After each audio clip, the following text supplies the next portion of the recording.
Baiklah Bapak Ibu yang kami hormati, keluarga besar SDN Jadi 1 yang tergabung dalam komunitas belajar ceria.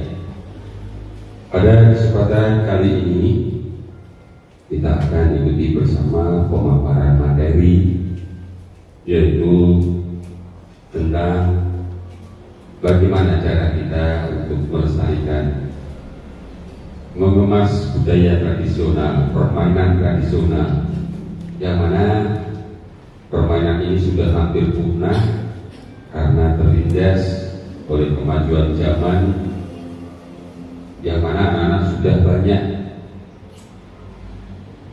mental mereka sudah banyak terobsesi dengan permainan-permainan modern.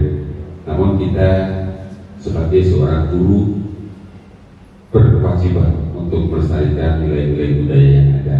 Untuk itu pada kesempatan siang hari ini, Bapak Ibu kawan kita yaitu Ibu Deni Dwi Praksiwi SPD akan memaparkan, yaitu mengenal lebih dalam olahraga tradisional dalam perlombaan Egrang Batok, yang mana kegiatan ini dipersembahkan atau diperuntukkan untuk kelas kecil, yaitu kelas 1, 2, dan kelas 3. Untuk itu kita simak dengan sesama. Nanti jika ada pertanyaan akan saya berikan sesi tanya jawab. Pada Ibu Deni, kami persilakan. Terima kasih untuk Pak Sugeng sebagai moderator. Kepada yang terhormat Ibu Sri Asih selaku Kepala Sekolah, dan saya hormati teman-teman Dewan Guru yang berkenan hadir untuk mengikuti Kombel Komunitas Belajar Ceria SDN 1. Di siang hari ini mohon izin saya akan memaparkan materi tentang merancang pembelajaran berbasis project, ya, berbasis project dengan tema mengenal lebih dalam olahraga tradisional dalam perlombaan Egrang Batok. Karena di sini ya, olahraga tradisional sekarang sudah dimakan zaman karena anak-anak lebih memilih bermain gadget, okay? Jadi saya hari ini akan mengangkat tentang pembelajaran mengenal lebih dalam olahraga tradisional dalam perlombaan Egrang Batok yang akan diikuti dari kelas 1 sampai dengan kelas 3 dengan tujuan merancang perlombaan olahraga tradisional Egrang Batok berbasis Sport Education Modern atau SEM untuk aktivitas pembelajaran PJ Oka. Latar belakang saya mengambil model pembelajaran SEM ini yaitu suatu pendekatan pembelajaran PJOK yang menawarkan pengalaman belajar yang lengkap dalam konteks kehidupan nyata di bidang olahraga. Jadi ini olahraga yang biasanya dilakukan anak-anak. Model SEM ini peserta didik lebih mengenal lebih dalam permainan tradisional dan memberikan kesempatan kepada peserta didik untuk mempelajari keterampilan, taktik, strategi, dan aturan permainan serta memahami tanggung jawab sosial melalui berbagai peran sesuai dengan kemampuan atau minat siswa. SEM bisa mewujudkan kepemimpinan peserta didik, student agency dengan memberikan ruang dan melibatkan peserta didik dan memberikan suara atau voice, pilihan, choice, dan kepemilikan ownership peserta didik. Selanjutnya yaitu tujuan pembelajaran SEM ini yang pertama mengenalkan lebih dalam permainan olahraga tradisional, karena saya yakin banyak peserta didik kita itu belum banyak yang tahu apa aja sih permainan tradisional yang ada. Contohnya itu ada Egrang Batok, rompah panjang atau bekiak, terus balap karung itu juga termasuk permainan tradisional, tarik tambang atau hitam. Itu juga termasuk olahraga tradisional. Yang kedua yaitu meningkatkan pemahaman siswa tentang kerjasama tim dan sportivitas dalam berolahraga. Dan ketiga, mengembangkan keterampilan olahraga melalui partisipasi aktif dalam berlomba. Mendorong siswa untuk menghargai nilai-nilai fair play dan kompetisi sehat. Nah, ini yang sangat penting untuk peserta didik. Selanjutnya, meningkatkan keterampilan siswa merencanakan dan mengorganisasikan kegiatan olahraga. Yang terakhir, meningkatkan kesehatan dan kebugaran jasmani. Ini yang sangat penting. Selanjutnya, langkah-langkah pembelajaran STEM ini ada beberapa poin. Poin yang pertama adalah peran. Peran ini ada 5. Titik yang pertama, ini berpusat kepada kepala sekolah sebagai penanggung jawab kegiatan STEM ini. Dan yang kedua yaitu saya sendiri sebagai guru olahraga sebagai fasilitator kegiatan STEM peserta didik. Dan yang ketiga, guru kelas atau wali kelas sebagai koordinator kegiatan STEM di masing-masing kelas tersebut. Dan yang keempat, penjaga sekolah dan komite kelas sebagai anggota OMBEL. Nah, jadi ini mencakup semuanya, ya. Dan yang kelima adalah peserta didik yang menjadi peserta, pelatih, manajer, wasit, panitia, penonton dan peran lainnya.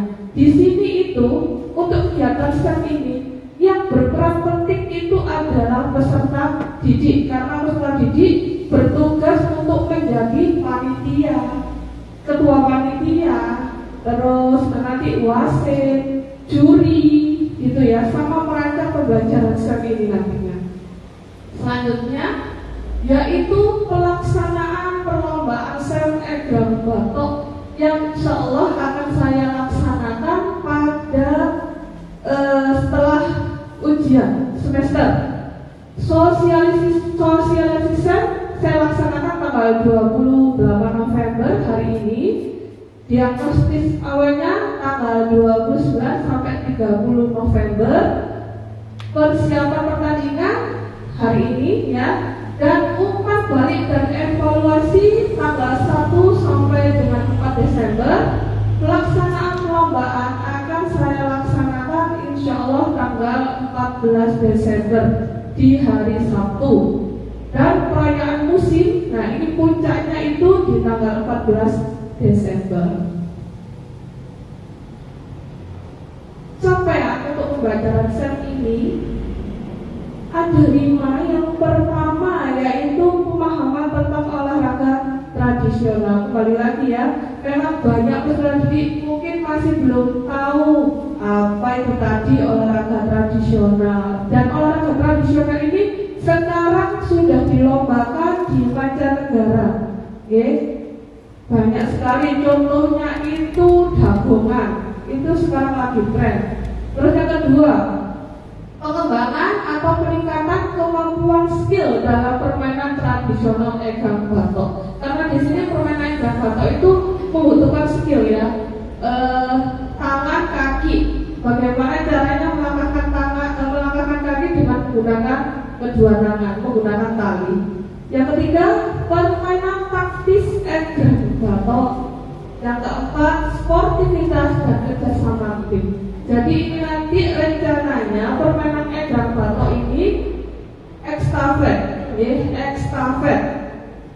Dan yang kelima, kepemimpinan, kerjasama dan tanggung jawab terhadap perannya masing-masing dari peserta didik. Selanjutnya untuk hasil pembelajaran. Hasil pembelajaran yang dapat diterima oleh seluruh peserta didik yang telah berasal dalam technical meeting. Yang kedua, latihan dalam pengelolaan perlombaan olahraga tradisional Egrang Batok, menganalisis perlombaan olahraga tradisional Egrang Batok. Keempat, menyelenggarakan perlombaan olahraga tradisional Egrang Batok yang menekankan pentingnya sportivitas, komunikasi, kerjasama tim dalam serangan maupun pertahanan. Selanjutnya yaitu struktur program dan mitra dalam komunitas belajar. Di sini ada 7 poin. Poin yang pertama yaitu kokurikuler. Kedua, peserta didik yang terlibat dalam perlombaan olahraga tradisional Egrang Batok, yaitu kelas 1 sampai dengan kelas 3. Kenapa kok boten saya ambil kelas 4 sampai dengan kelas 6? Untuk Egrang Batok ini difokuskan untuk kelas rendah, fase A dan fase B. Untuk fase B sama fase C itu nanti beda. Ya, bisa yang namanya sulfitan atau bakarut atau terompah panjang. Nah, wasit dipimpin oleh kelas 6 dan waktu kegiatan dilaksanakan di bulan Desember tahun 2024. Penanggung jawab acara ini yaitu Ibu Kepala Sekolah SDNP 1. Selanjutnya KBS yang menjadi fasilitator adalah guru PJOK. Dan yang terakhir, mitra dengan wali kelas peserta dan pihak lainnya terlibat berasal dari peserta didik. Nah, pernyataan tentang kapasitas yang dimiliki kelas atau sekolah. Ada sekolah memiliki kepala sekolah, guru dan tenaga pendidikan yang profesional dengan kualitas akademiknya. 2. Peserta didik kelas 5 sampai dengan kelas 6 yang berjumlah 15 orang akan mengirimkan perwakilannya sesuai dengan minat dan bakatnya untuk menjadi panitia atau peserta wasit. Jadi nanti saya minta tolong ya untuk masing-masing wali kelas mengirimkan dua anak didiknya dari kelas 5 sampai kelas 6 untuk menjadi panitia dalam acara lomba Egrang Batok ini. Selanjutnya, peserta didik dari kelas 1 sampai dengan kelas 6 yang tidak ikut berlomba menjadi supporter. Sekolah memiliki lapangan olahraga yang luas, memiliki jaringan internet yang baik, laptop, proyektor, dan sound system untuk melakukan publikasi perlombaan melalui sosial media sekolah.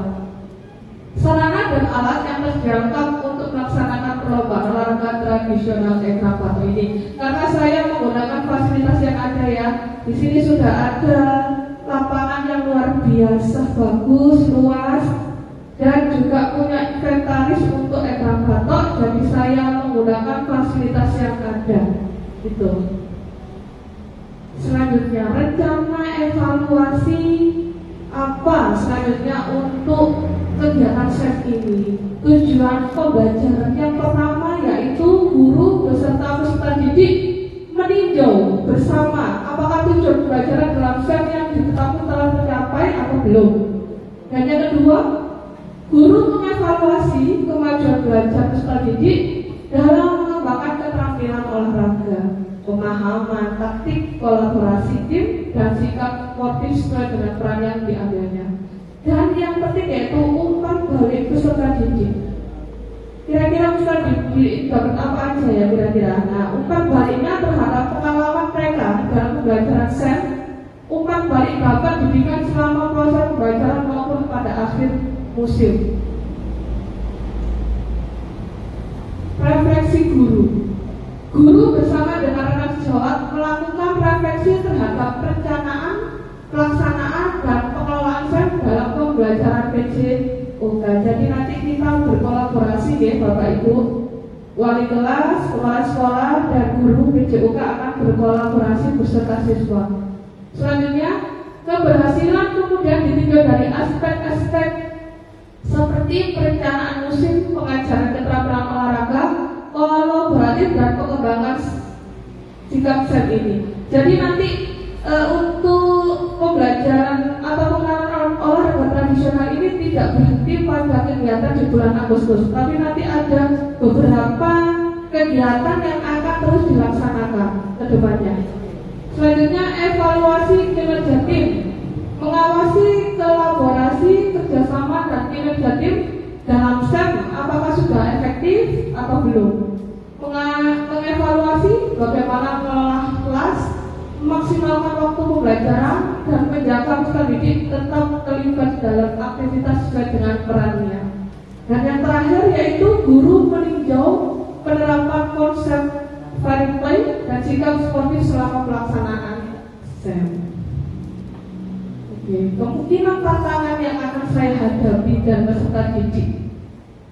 Yang tantangan yang mungkin dihadapi dalam pelaksanaan program ini yaitu jumlah peserta didik yang heterogen dan kurangnya pemahaman tentang macam-macam olahraga tradisional. Nah, di sini ya, yang bisa mereka mainkan dalam kehidupan sehari-hari. Cara mengatasi adalah dengan cara memberikan kesempatan yang sama bagi seluruh peserta didik agar dapat memanfaatkan sumber daya yang ada di sekolah, dimulai dengan cara menjadwalkan permainan setiap kelas dengan baik. Nah, contohnya ini nanti kita bisa memakai yang ada, fasilitas yang ada. Itu permainan engklek itu yang di lapangan. Itu nanti kita bisa menggunakan fasilitas yang ada. Nah, kita sudah di penghujung acara, oke? Untuk pemaparan materi cukup sekian. Saya kembalikan ke moderator. Monggo.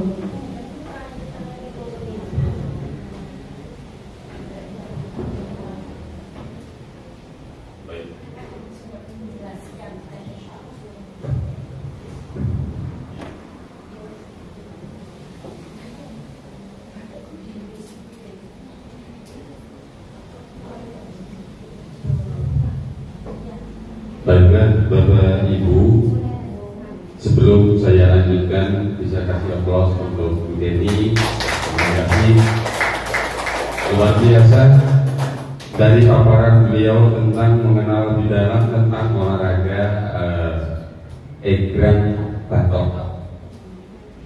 Bapak Ibu, kalau kita dengarkan penjelasan dari Bu Deni, ternyata begitu hebatnya sistem pendidikan kita, pemodel pembelajaran kita, di mana anak-anak di kelas bawah, kelas A, B, itu sudah diajari untuk mengorganisir sebuah event, sebuah kegiatan.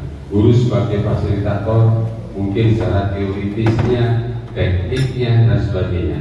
Luar biasa, kepanitiaan sudah ditentukan dan dilaksanakan oleh anak-anak kita sendiri.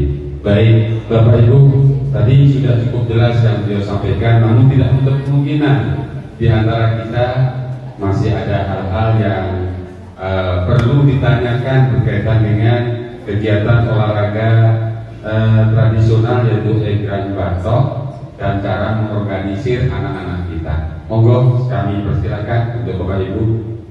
Mungkin ada pertanyaan. Iya, Bu Rizka, monggo.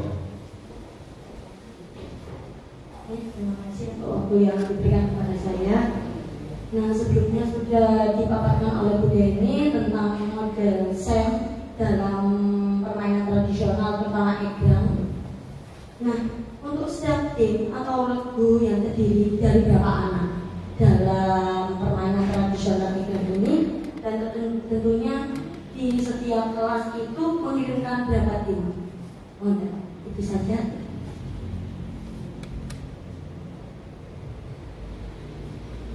Baik, terima kasih untuk Bu Rizka pertanyaannya. Mohon izin untuk menjawab. Di sini nanti rencananya akan setiap kelas akan mengirimkan 2 tim.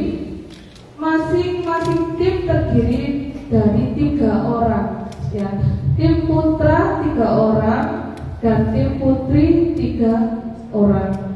Gitu. Terus jadi nanti kan kelas 1 2 tim putra dan tim putri, kelas 2 kelas 1B 1 putri 1 putra gitu, dan seterusnya seperti itu. Mungkin ada lagi pertanyaan? Kami persilakan, ya Ibu Seri. Terima kasih atas waktunya yang diberikan kepada saya. Saya mau bertanya, apakah kegiatan ini akan terus berkelanjutan dan apakah sesuai dengan fase untuk kedepannya? Terima kasih. kasih Bu Sevi. Monggo bisa langsung jawab Bu Eni. Baik, terima kasih Bu Sevi. Mohon izin saya jawab ya. Untuk kegiatan ini akan terus berlanjut insya Allah ya, karena ini sudah program saya. Untuk olahraga tradisional sekarang harus sudah masuk ke masing-masing sekolah dasar karena sudah ada pertandingannya itu tadi. Jadi saya berusaha di SD 1 ini anak-anak bisa mengenal lebih banyak lagi permainan tradisional ya. Untuk semester ini saya ambil perlombaan egrang batok. Mungkin nanti di semester 2 akan saya ambil permainan tradisional lainnya. Contohnya ada dagongan. Dagongan itu adalah contoh seperti permainan bambu gila atau tarik tambang menggunakan bambu. Ya. Kalau di Bali itu namanya bambu gila, tapi kalau di sini kami menyebutkan dagongan. Itu rencananya di awal semester ini saya ambil permainan egrang batok, dan untuk fase B dan C itu cocoknya yaitu permainan terompah panjang dan bambu gila atau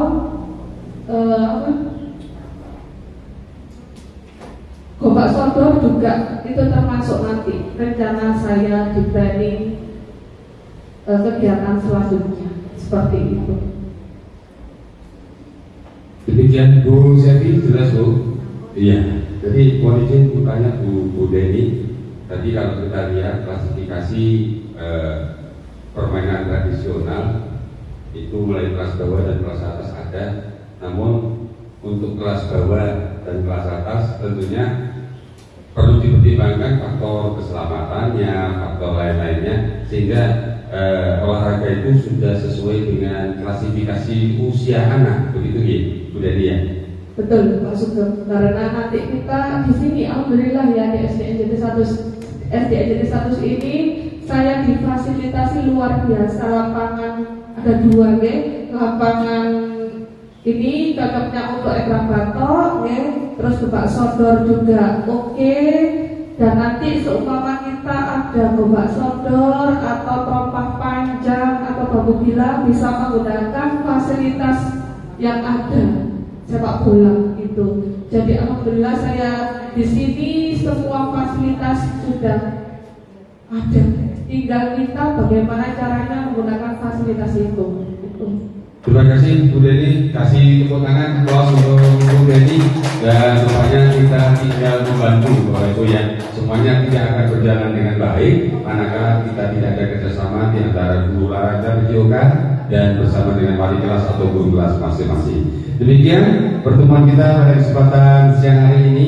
Saya selaku moderator mohon maaf atas segala kekurangannya, dan terima kasih juga atas perhatian dan kehadiran Bapak Ibu semuanya.